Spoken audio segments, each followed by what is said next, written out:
तो हम पढ़ रहे हैं हर सेल में पानी मौजूद है और 70% मौजूद है। ऐसा क्यों है, इतना ज़्यादा क्यों है?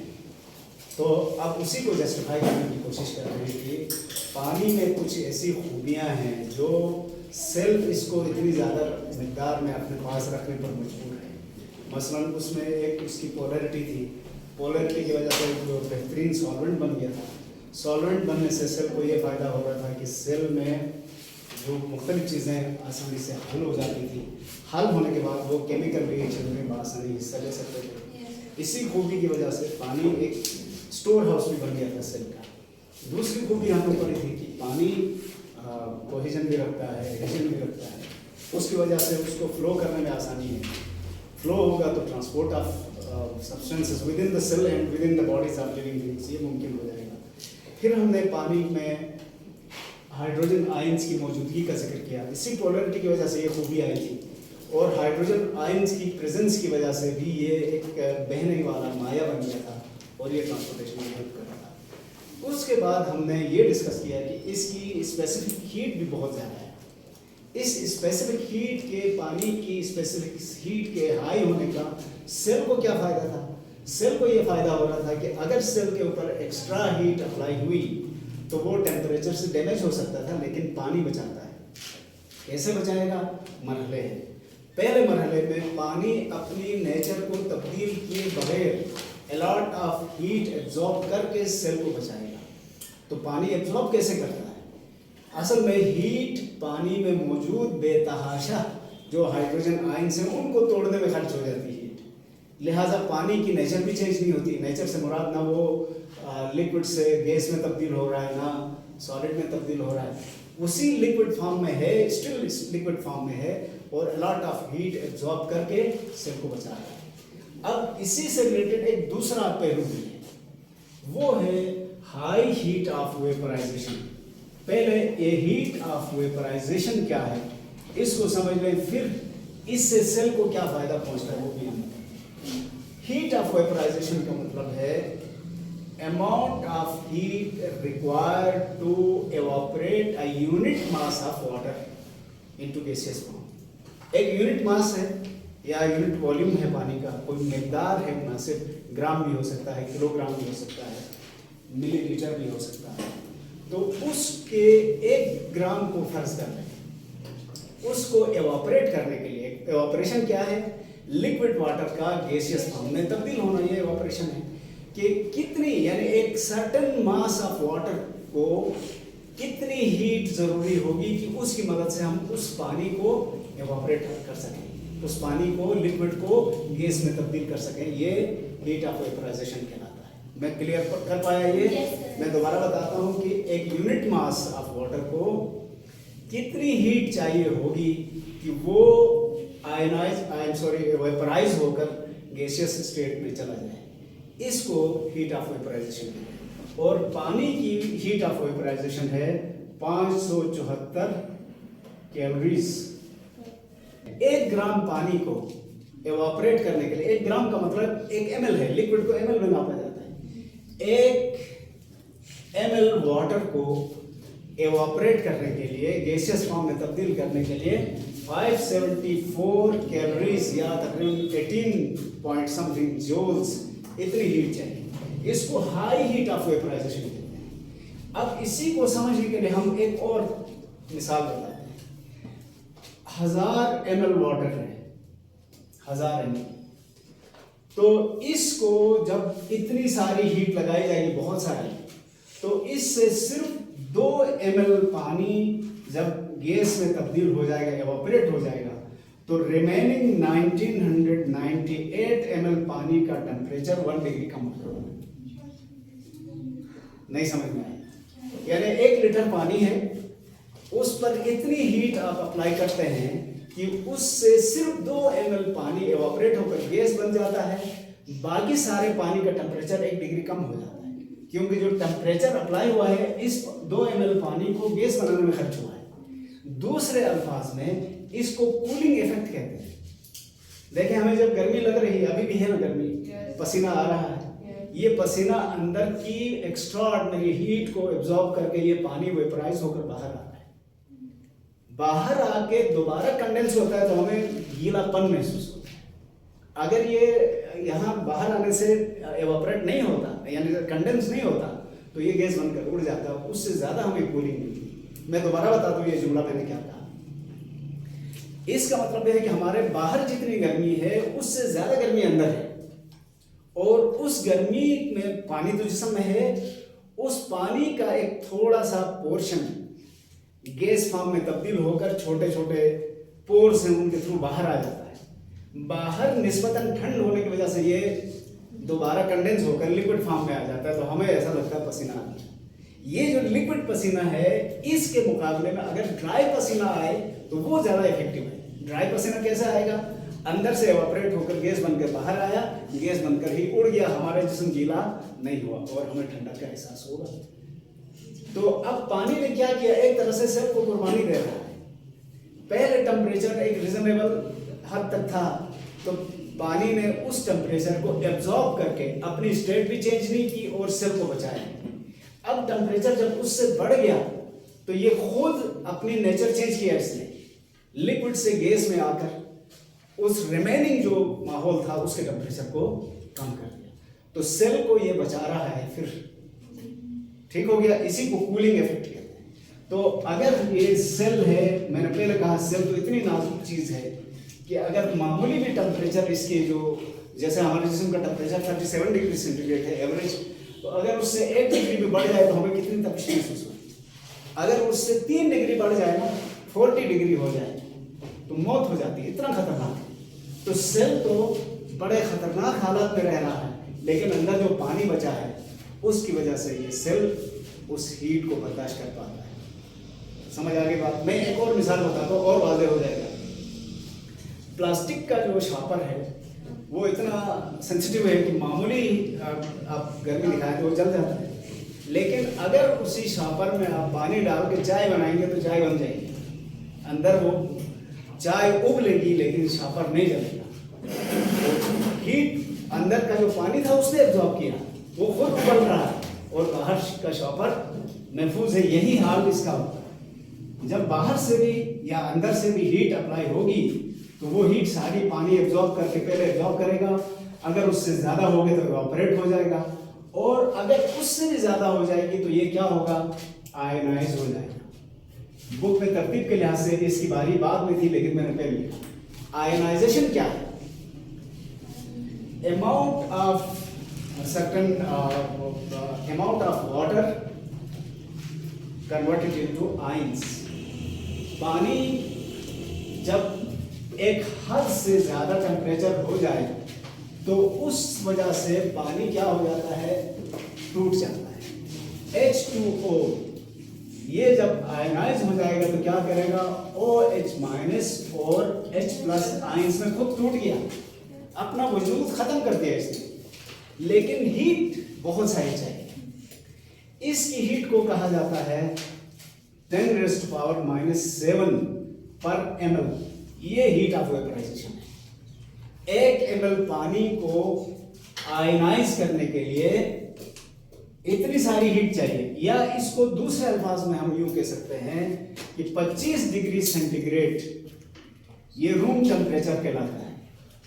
इस रूम टेम्परेचर पर 1 लीटर पानी में से या 10 मिलियन पानी के मॉलिक्यूल में से सिर्फ 1 मॉलिक्यूल आयनाइज हो जाता है। इस आयनाइजेशन से भी हीट ऑफ वेपराइजेशन होती है। तो पानी ने, मैंने कल भी शायद इशारतन कहा था, कुर्बानी दर कुर्बानी दे रहा है पानी सेल के लिए। पहले नेचर चेंज किए बगैर हीट एब्जॉर्ब किया, अगले मरहले में हीट बढ़ गई तो ये वेपराइज होकर हीट को इसने इस्तेमाल करके सेल को बचाया। अब अगर हीट उससे भी बढ़ जाए तो ये खुद आयनाइज होकर फना हो जाता है, सेल को बचाता है। एक तो कह हुई है। दूसरा, इस आयनाइजेशन को देखें तो एक और काम हो रहा है। यहाँ क्या काम हो रहा है, equal amounts of OH- and H+ ions बनते हैं। आपने बताया भी, मैंने उल्टा लिखा था। तो ये क्या होता है, ये दोनों जब बराबर हो तो माहौल क्या हो जाएगा, न्यूट्रल। देखिए मैं आपको एक बात याद दिलाता हूँ, पीएच किसी माहौल की एसिडिटी, बेसिसिटी या न्यूट्रलिटी को शो करता है। और पीएच कम कब होती है? जब H प्लस की अक्सरियत हो, इसी को हम कहते हैं एसिडिक। अगर जहां OH की अक्सरियत हो जाए तो इसको हम क्या कहते हैं? बेसिक। पानी जब आयनाइज होता है तो जितने आयन H की शक्ल में प्रोड्यूस करता है प्लस की शक्ल में, उतने ही आयन OH माइनस की शक्ल में प्रोड्यूस करता है। इन दोनों की तादाद बराबर होगी तो क्या वो माहौल एसिडिक हो जाएगा, बेसिक हो जाएगा?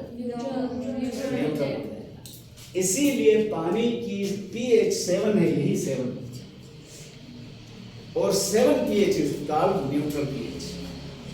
यानी पानी न सिर्फ हीट एब्जॉर्ब करके सेल को हीट के मुज़िर असरात से बचा रहा है, बल्कि सेल के माहौल को न्यूट्रल बना देता है। उस न्यूट्रल माहौल में बहुत सारे रिएक्शंस होते हैं, मेटाबॉलिक रिएक्शंस कोई भी हो, all reactions are dependent on enzymes and enzymes are dependent on pH and temperature. नहीं समझे? दोबारा सुनिए। सेल में जो भी रिएक्शन होते हैं उन रिएक्शंस को कौन कंट्रोल करता है? एंजाइम करते हैं ना। और एंजाइम के बारे में आप पढ़ चुके थे कि all enzymes are sensitive to temperature and pH। इन दोनों से मुतासिर हो रहे थे। तो पानी ने टेम्परेचर को भी मैनेज किया है, पानी ने pH को भी मैनेज किया है, तो सेल के मजे हुए कि नहीं हुए? अब ये वजह थी water is very important for sale. Very important इसलिए था कि इसने हीट के असरात से भी सेल को बचाया, pH के असरात से भी सेल के एंजाइम को बचाया। अब सेल बिल्कुल एक नॉर्मल कंडीशन में होगा और न्यूट्रल कंडीशन में उसके बेशतर एंजाइम काम कर सकते हैं। हाँ, जिन एंजाइम को एसिडिक माहौल में काम करना है या जिनको बेसिक में काम करना है, उनके लिए फिर बफर मॉलिक्यूल्स रखेगा सेल। वो बफर मॉलिक्यूल्स उस pH को मैनेज करेंगे। आगे बात समझिए। एक हद तक होती है ना, ऑप्टिमम टेम्परेचर नहीं सुना था? एंजाइम्स मिनिमम टेम्परेचर पर इनएक्टिव होते हैं, मैक्सिमम पर डिस्ट्रॉय या डिनेचर हो जाते हैं, ऑप्टिमम पर परफॉर्म करते हैं। तो यहाँ पर ये सारी कोशिशें उन एंजाइम को ऑप्टिमम टेम्परेचर फराहम करने के लिए हो रही हैं। यानी हम ये कह रहे हैं कि अगर टेम्परेचर ऑप्टिमम से बढ़ गया तो पानी उसको एब्जॉर्ब करेगा, पहले हाई हीट ऑफ स्पेसिटी की वजह से, दूसरे नंबर पर वेपराइजेशन के जरिए, तीसरे नंबर पर आयनाइजेशन के जरिए। यानी उस टेम्परेचर को ये मैक्सिमम तक जाने ही नहीं देगा। कहाँ रखेगा? ऑप्टिमम पर। ऑप्टिमम पर फिर हर एंजाइम अपना काम करेगा। ठीक हो गया बेटा? सर, जब पानी आयनाइज हो जाता है तो इसकी फिजिकल स्टेट चेंज नहीं होगी? क्या चेंज नहीं होगी? Physical state. Physical state change हो गई ना, लेकिन रेट कितनी है वो देखो। 10 लाख मॉलिक्यूल में से सिर्फ एक आयनाइज हो रहा है और उसी एक को आयनाइज करने के लिए अलॉट ऑफ हीट चाहिए। ठीक है, सारे नहीं हो रहे, यानी 10 लाख में से एक मॉलिक्यूल अगर मर जाए तो क्या फर्क पड़ता है? तो इसलिए ना होने के बराबर इसकी डिस्ट्रक्शन हुई, लेकिन उसके असरात बहुत सारे पड़ गए कि टेम्परेचर को मैनेज कर दिया गया। ठीक है, अब इसके बाद हम आएंगे हाइड्रोफोबिक एक्सक्लूजन। हाइड्रोफोबिक एक्सक्लूजन क्या होता है? हाइड्रोफोबिक के बारे में तो हम पढ़ चुके थे, वो मॉलिक्यूल जो पानी से दूर भागते हैं, जो पानी को पसंद नहीं करते। ह्यूमन ब्रेन के अंदर सबसे ज्यादा वाटर यूज होता है सर, उसमें कितना परसेंट वाटर? उसमें 80 से अबव होता है, 80% से लेकर 90%। 70% वाटर पाया जाता है तो उसमें 80 किस तरह है सर? हाँ, मैंने कल असल में ये बताया भी था, गालिबन आपने गौर नहीं किया। मैंने कहा ये जो 70% वाटर का जिक्र है ये एवरेज का जिक्र है, वरना बोन के सेल में सबसे कम पानी पाया जाता है जो सिर्फ 20% है। ब्रेन के सेल में सबसे ज्यादा है, वहाँ 80% प्लस है। तो ये 70% किसमें? एवरेज मेजॉरिटी ऑफ सेल में है। तो इसका मतलब ये है कि पानी की मिकदार सेल की नेचर के लिहाज से कम ज्यादा हो सकती है, एवरेज इसीलिए कहते हैं। हड्डियों में कम क्यों है? क्योंकि हड्डी में भी अगर 80% वाटर हुआ तो हड्डी के सेल कितने नरम हो जाएंगे? उससे क्या ऐसी सख्त चीज बन सकती है हड्डी? नहीं। तो वहाँ पानी को मिनिमाइज करके सेल को सख्त कर दिया। ब्रेन के सेल में मुसलसल करंट चल रहा होता है और उनमें फ्लेक्सिबिलिटी जरूरी है, क्योंकि मसल्स के अंदर भी उनके नर्व्स हैं ना, तो ये फ्लेक्सिबिलिटी की खातिर उनमें पानी सबसे ज्यादा रखा है। जी, तो ये जो 70 की फिगर है ये एवरेज है, हर सेल में इतना नहीं है, किसी में उससे कम भी हो सकता है, किसी में उससे ज्यादा भी हो सकता है। ठीक हो गया? Yes sir. तो हाइड्रोफोबिक का मतलब था कि कोई मॉलिक्यूल पानी से दूर भागता है। हाइड्रोफोबिक एक्सक्लूजन का मतलब क्या है? एक्सक्लूजन का मतलब ये हुआ मिलाकर कि reduction of contact between water molecules and hydrophobic molecules।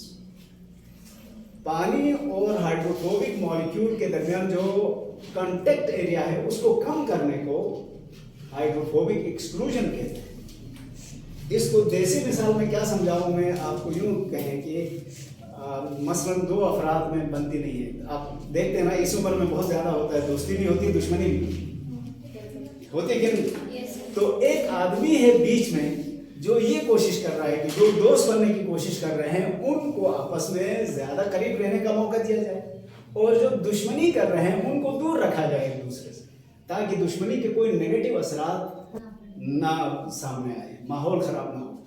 तो ये हाइड्रोफोबिक एक्सक्लूजन का मफहूम भी ये है कि दो मॉलिक्यूल हैं जो एक दूसरे से नफरत करते हैं, उनसे एक दूसरे से कांटेक्ट होने से बचाया जाए, दूर रखा जाए। तो हाइड्रोफोबिक मॉलिक्यूल्स को पानी से जितना मुमकिन हो दूर रखने की कोशिश को हाइड्रोफोबिक एक्सक्लूजन कहते हैं। अब इसका सेल को क्या फायदा है? सेल को ये फायदा है कि अब ये हाइड्रोफोबिक कौन से लिपिड्स हैं ना, सेल को ये फायदा है कि इसी हाइड्रोफोबिक एक्सक्लूजन की वजह से सेल मेम्ब्रेन वजूद में आए। अब सेल मेम्ब्रेन का मरकज कौन सा मॉलिक्यूल है? Lipid bilayer. तो अगर ये हाइड्रोफोबिक एक्सक्लूजन ना होता, यानी ये एंड सारे हैं हाइड्रोफोबिक, इनको पानी से दूर रखने की खातिर इन सबको कहा गया कि अपना मुंह उस तरफ करो, इन सबको कहा गया अपना मुंह इस तरफ रखो, क्योंकि यहां भी पानी है और वहां भी पानी है। इसी हाइड्रोफोबिक एक्सक्लूजन की वजह से लिपिड बाइलेयर वजूद में आई।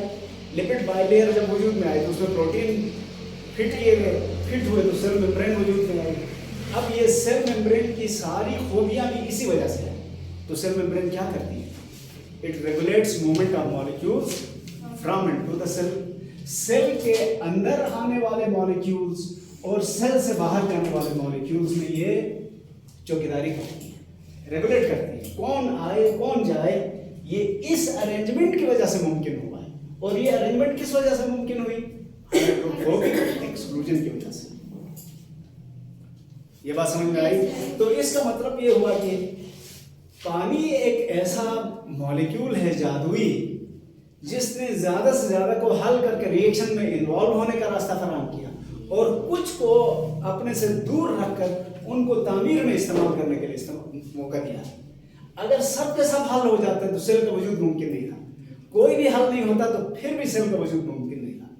तो सेल का वजूद कब मुमकिन हुआ? जब कुछ हल हो सके, कुछ हल ना हो सके। हल होने वालों ने हलचल मचाई, रिएक्शन में हिस्सा लिया। हल ना होने वालों ने दायरा बना के सेल की वजूद का तायन किया। क्लियर हो गया? ये हो गया जी हाइड्रोफोबिक का। अब एक और चीज, ये सवाल भी किसी ने उस दिन पूछा भी था, low density of ice, ice कहें या सॉलिड वाटर कहें, एक ही बात। जी सर। पानी के मॉलिक्यूल्स जब लो टेम्परेचर की वजह से, ज्यादा कंडेंस होने की वजह से सॉलिड फॉर्म में आ जाते हैं, तो वो मॉलिक्यूल्स लिक्विड पानी से हल्के होते हैं, और हल्के होने की वजह से सरफेस पर तैरते हैं। ऐसा क्यों हुआ? यानी सबसे पहले तो आपको याद दिला दो, अगर एक गिलास में पानी है, आप इसमें बर्फ डालेंगे तो बर्फ डूबेगी नहीं, तैरेगी ऊपर। ये तो क्लियर कट है ना? ये है इसकी डेंसिटी कम होने का सबूत। अब डेंसिटी कम क्यों हुई? हालांकि वजनी है वो। तो इसके बारे में मैंने जो समझा है वो आपके सामने बताता हूं। मैंने पहले भी आपको केमिस्ट्री वाले सर को रेफर किया था। पानी के मॉलिक्यूल्स में हाइड्रोजन बॉन्ड्स हैं, और इन हाइड्रोजन बॉन्ड के बारे में हम कह सकते हैं कि आम हालत में ये ढीले ढाले से, ढीले ढाले कैसे? मैं एक छोटी मिसाल बता दूं, आपको समझ आए शायद। कि अगर फर्ज करें कपड़े इस्त्री किए हुए ना हो, धो के निचोड़ के यूं करके आपने पहने तो हो सकता है आपको थोड़े छोटे लगने लगे, लेकिन जब इस्त्री फेरते हैं तो क्या हो जाता है, स्मूथ हो जाते हैं। स्मूथ होने के बाद थोड़े से बड़े भी लगेंगे। इस पानी के मॉलिक्यूल्स के हाइड्रोजन बॉन्ड का भी ये है। मैं आपको यूं कह सकता हूं कि इनकी ज्योमेट्री चेंज हो जाती है। ज्योमेट्री चेंज कैसे हुई? मसलन पहले रफली इस तरह से थे ये हाइड्रोजन मॉलिक्यूल्स, लेकिन जब ये कंडेंस हुए तो ये ज्योमेट्रिकल शेप इख्तियार की इन्होंने और लेटिस की शक्ल इख्तियार की। लेटिस कहते हैं जाली को। ये बॉन्ड अपनी फुल सीध में और फुल एक्सटेंशन इनका हो गया। एक्सटेंड होने की वजह से क्या हुआ, इनके बीच में गैप ज्यादा बढ़ गया। पहले ये उलट पुलट होने की वजह से गैप कम था तो ये भारी था। अब क्या हुआ, हर मॉलिक्यूल जितना मुमकिन था एक दूसरे से दूर जाके वहां अटक गया है।